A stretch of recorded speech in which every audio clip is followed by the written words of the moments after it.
Good morning. I'm Magnus Linklater of The Times, and we're here in the magnificent surroundings of 28 Charlotte Square at the heart of Edinburgh's financial establishment, if you like. But we're here to talk about Edinburgh as a financial centre. How is it performing in the aftermath of the banking crisis? What does it have to do to promote itself? How can it attract new companies? And will the prospect of independence interfere with that attraction? Charlotte Square has always been a great location.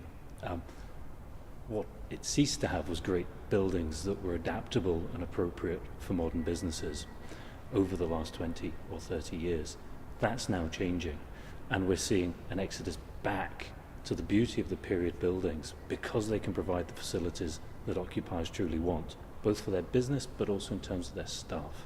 One of the really interesting discussions is to do with technical obsolescence, and certainly the buildings on Charlotte Square, there was a real issue with that, and going right back to 1991 and the emergence of Saltire Court on Castle Terrace, a lot of the occupiers seemed to move up there back 20 plus years ago, principally due to technical obsolescence and lack of power in IT, and the fact that there was issues regarding the cellularization of space, which could be addressed with open plan floor plates. And really that's what we've tried to achieve here with this development, is to open the space up and make it more occupier friendly for today's businesses.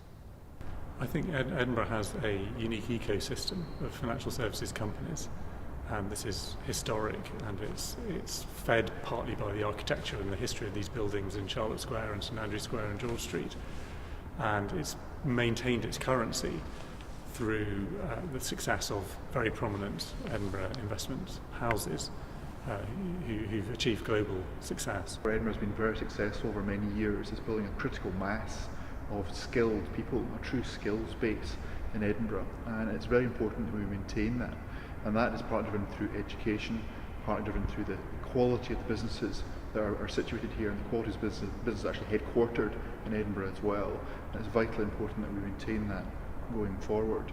One of the things which we found from studies is that you get a very vibrant city centre when there are people who are living and working in the city centre as well as just visiting. So bringing new businesses into the city centre is something we very much support. There's several areas that we're currently working on. We have our 12 development sites, which are sites within the city centre. We're working with developers for the sites that we own to promote those, and for those private sites we're working with them to attract operators to those sites. We've just come back from MIPIM, the European's biggest marketplace, and we've promoted Edinburgh very heavily. What we've experienced, even despite the period of disturbance, is that there's a definite need for advice to prominent people working in the financial services sector in Edinburgh, and we're certainly seeing an improvement in that over the recent years.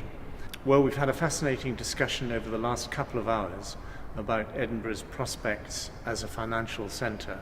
A lot of debate about the attractions of the city itself and how much that is a factor in persuading companies to come and do business here. Some doubt about independence and its impact, or the referendum ahead, but by and large a very positive and optimistic picture emerged of Edinburgh as a vibrant financial centre which is expanding hugely.